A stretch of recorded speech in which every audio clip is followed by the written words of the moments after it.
Hey there, welcome back to the channel.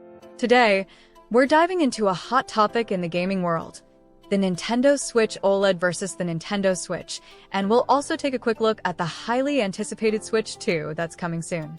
If you've been wondering whether the Switch OLED is worth the upgrade, or if you should just stick with the standard Switch or wait for the new Switch 2, you're in the right place. We're going to cover everything from the new display differences to performance, battery life, design changes, and of course, the future of Nintendo with the Switch 2.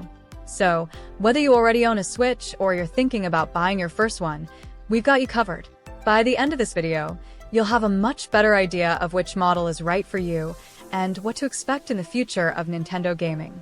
Before we get started, if you're excited about finding the perfect Switch or staying updated on the Switch 2, don't forget to like this video and hit that subscribe button. It helps us a ton and lets you stay updated on all the latest gaming news. Now, let's dive into the two current Switch models.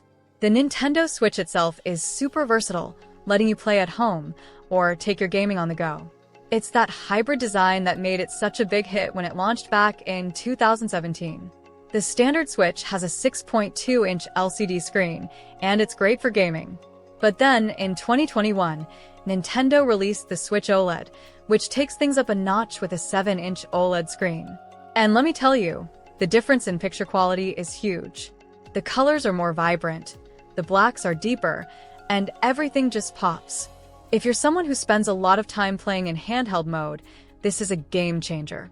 The Switch OLED really stands out in terms of display, and it's clear that Nintendo made this one for gamers who want the best portable experience. But is it worth the extra money, or should you stick with the standard Switch?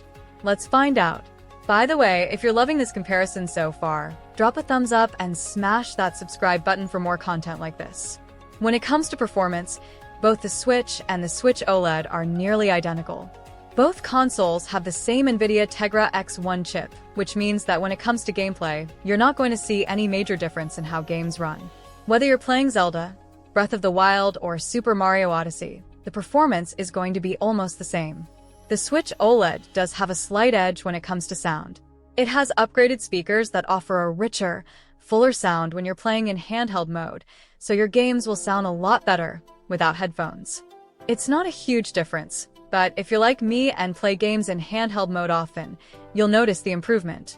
The sound quality makes everything feel more immersive, especially if you're in a quiet place, like on a plane or a train. Battery life is another area where the Switch OLED offers some noticeable improvements. The Nintendo Switch OLED can last between 4.5 to 9 hours on a full charge, which is about the same as the original Switch, but in practice, I've found that the OLED model feels a bit more efficient. The screen is bigger, but it doesn't drain the battery as quickly as I expected. It's still going to depend on what game you're playing, but in general, you can expect to get through longer sessions without worrying about recharging. It's especially helpful if you plan to take your Switch with you on long trips, or if you're using it as your primary device for gaming while traveling. And now for a little fun, if you're already picturing yourself playing your favorite games on the new Switch OLED, hit the like button and subscribe for more fun comparisons like this. One of the biggest selling points of the Switch OLED is that gorgeous 7-inch OLED display. The colors are so vibrant, and the deep blacks really make the games pop. It makes everything look so much sharper and more detailed. Whether you're exploring the wilds of Zelda or getting into an intense Mario Kart race, everything just looks a little bit better on the OLED screen. The extra screen size, combined with those better colors, gives the console a more premium feel. It's a great upgrade for anyone who spends a lot of time playing in handheld mode.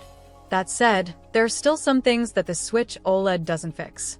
One of the biggest issues with the Nintendo Switch, both the original and the OLED, is the Joy-Con drift. This issue happens when the Joy-Con controllers start to register movement on their own, even when you're not touching them. It's a frustrating problem that can affect your gameplay experience, especially if you play games that require precision, like Super Smash Bros. Ultimate or Mario Kart 8 Deluxe. While Nintendo has worked on fixing this problem in newer units, it's still something to keep in mind. If you do experience Joy-Con drift, you might need to send your Joy-Cons in for repairs or replace them altogether. Now, let's talk about the Switch 2. If you're thinking of skipping the OLED version and waiting for the Switch 2, you're not alone. There's a lot of buzz around the Switch 2 and what it might bring to the table. Leaks and rumors suggest that the Switch 2 will be more powerful than the current models, with 4K output when docked and even better graphics. Imagine playing Breath of the Wild 2 or a brand new Super Mario game with next-gen graphics that rival the PlayStation 5 or Xbox Series X. The Switch 2 is rumored to have a stronger processor, which would allow for more demanding games, better performance, and improved visuals.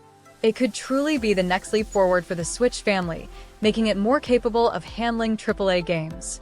If you're someone who wants the most powerful Switch experience, it might be worth waiting for the Switch 2 instead of going for the OLED. If you're already hyped about the Switch 2 and want to stay updated on all the latest, don't forget to like, comment, and subscribe so you don't miss out on